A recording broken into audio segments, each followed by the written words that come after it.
You know, I talk a lot about narrative, right? Narrative shapes the way we think of things. We don't even know it's happening. If the people who control the narrative think on the left, they actually think they are controlling reality. That's not true. Reality is a narrative of its own and will always ultimately trump fake narratives, but fake narratives can do a lot of damage.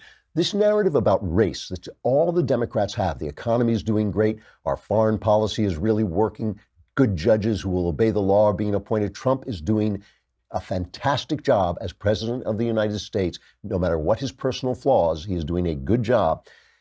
The only thing they've got is this narrative about race, and the effect that it has is really pernicious. It really shapes people's minds in ugly ways, and it does it even if you fight back, especially if you fight back by calling them hypocrites, because then you're buying into the narrative. If they say, "Oh, you're a racist," and you white man, and you say, "Well, you called me a white man, you're a racist," that's buying into the narrative that we should be looking at each other in terms of the color of our skins. It's like it's like looking at the world through a pane of glass that's pointing out, that only allows you to see people by the color of their skins. But what if we take that pane of glass away? What do we see then? And this is, I want to talk about this in terms of this caravan, they call it, or invasion, if you will, of migrants coming our way, a lot of them from Honduras. Some of them now, they say it's almost 7,000 strong. They say people are joining this.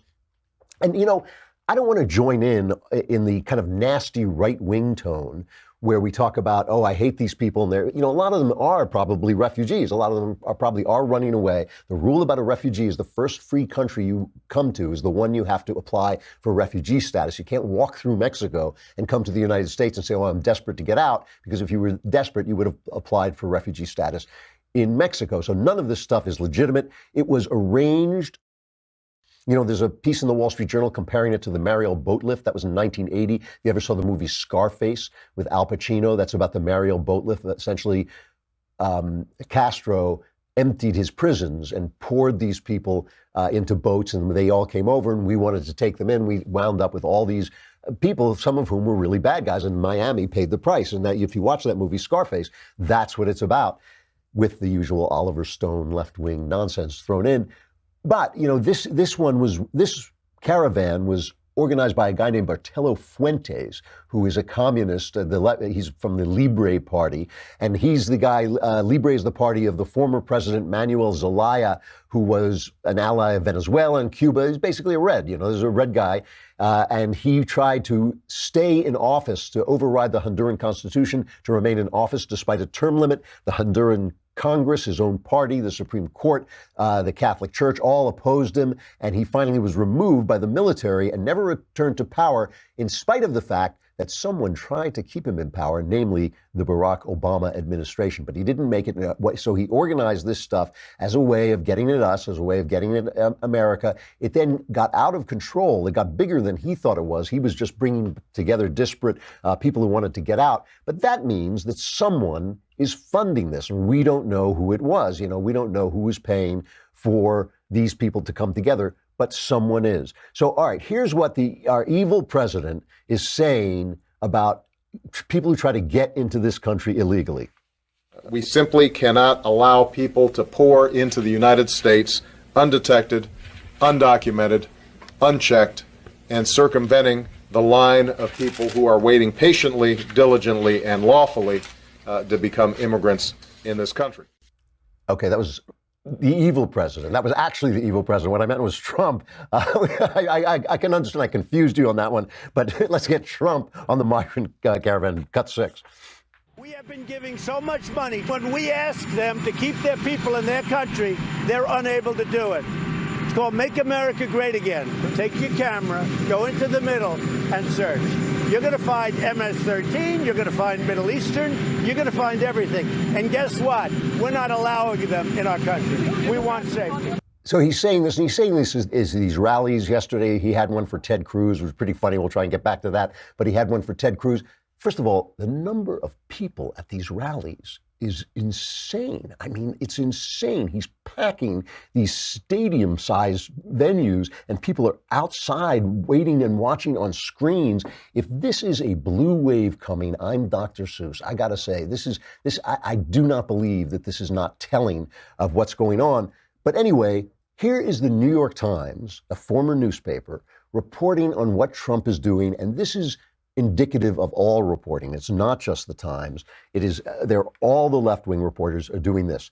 Trump and GOP candidates escalate race and fear as election ploys. Now, did you hear him mention race in there? Did he say a word about the race of the people coming over? No, he didn't. He said, but President Trump, this is the headline, President Trump on Monday, sorry, this is the lead. President Trump on Monday sharply intensified a Republican campaign to frame the midterm elections as a battle over immigration and race, issuing a dark and factually baseless warning that unknown Middle Easterners were marching toward the American border with Mexico. First of all, Sarah Sanders said that at least 10 Middle Easterners come in almost every day or every week. I can't remember which she said, but that's not the point. Obviously, this has been a worry ever since 9/11 that terrorists would use our open borders, our unprotected borders, to slip people in. There has never been a terrorist attack committed by an illegal immigrant. One guy who came in, I think, from Somalia did go up to Canada and try something, but it has not been a thing. But that doesn't mean that that's not something we should worry about. So when they say it's factually baseless, they should take Trump's advice and go down there. They're a newspaper. Go down and find out if what he's telling the truth. If they're going to tell us there are no criminals, if they come across the border, they are criminals. I mean, so that's ridiculous. And we know that people, that criminals come in. Listen, for research on writing my crime novels, I have visited the federal prison here and state prisons. And let me tell you something, a lot of the people in those prisons are illegal immigrants. So the fact that it's factually baseless is just nonsense. And what has it got to do with race? What has it got to do with race?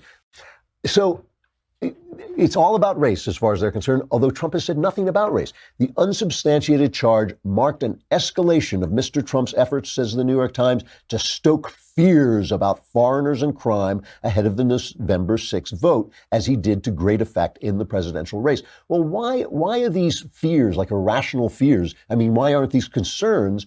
What is the argument for letting 7,000 people march across our border? And he says Mr. Trump and other Republicans are insistently seeking to tie Democrats to unfettered immigration and violent crime. Well, let's pause there for a minute. Do we have that picture of Keith Ellison? Do we have the image of there he is. He's wearing a T-shirt that says, "I don't believe in borders." It says that in Spanish. Keith Ellison, who may lose his race, by the way, is not a low-level Democrat. He is a major Democrat.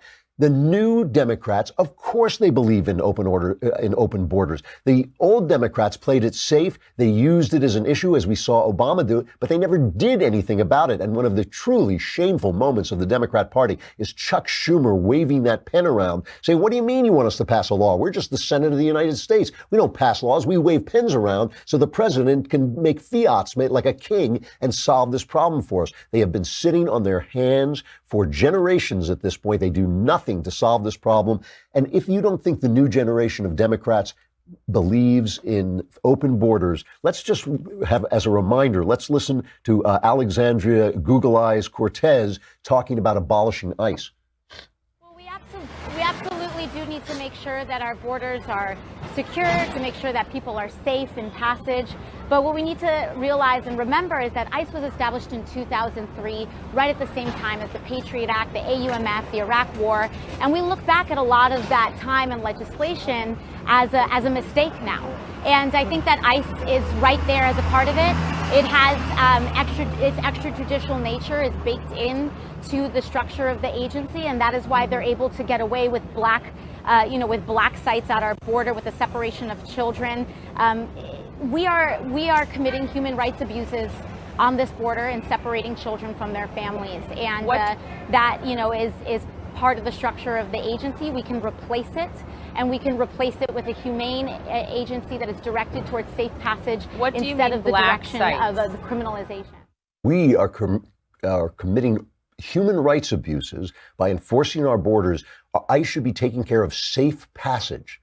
Safe passage. If that's not open borders, I don't know what is. So far, I mean, look, Trump does have that Carney Barker thing where he blows everything out of proportion, but he's not telling lies like Obama told, like if you want your doctor, you can keep your doctor, or your premiums are going to go down, or Bill Ayers, the terrorist, who's just a guy in the neighborhood, or there's not a smidgen of corruption at the IRS. He's not telling lies like that. He is talking about a genuine situation. There is no argument. Look, and again, this is not a lack of sympathy on on my part. There is no argument for allowing a wave of people to come into this country illegally. There just isn't. So they go on and they say it's not just Trump who's a racist, it's all the Republicans. In upstate New York, Republican political groups have aired ads branding a Democratic congressional candidate, Antonio Delgado, who is black, as a big city rapper and accusing him of seeking to give government handouts, in quotes, to food stamp recipients. You know, this is the other thing. Whenever they want to cut food stamps, the New York Times immediately runs front page stories saying that most people who get food stamps are white. But now food stamps is a dog whistle, as they say, for racism. They just are imposing this. What happens? What happens when you just refuse to accept this narrative? What happens when you come out from behind the scrim? You come out from behind that pane of glass that they've put in front of us so that we have to look at each other. You know, the reason this narrative works is because it's primitive. They call themselves progressive, but they want us to go back to the days when everything was race, when race was the big deal. But in fact, if you come out from behind that pane of glass and you look at the world without race, if you just say, hey, I'm not going to pay attention to race, everything becomes about behavior. Everything then becomes about culture and behavior.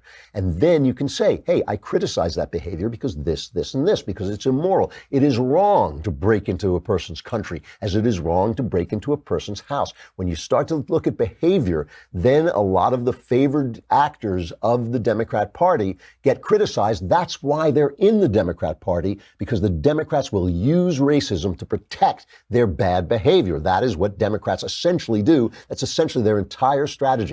Look, nothing Trump is doing now, nothing Trump is doing is outside the bounds of American politics. He is Trump. Everything he does is outsized. Even his mistakes are outsized. The way he talks is outsized.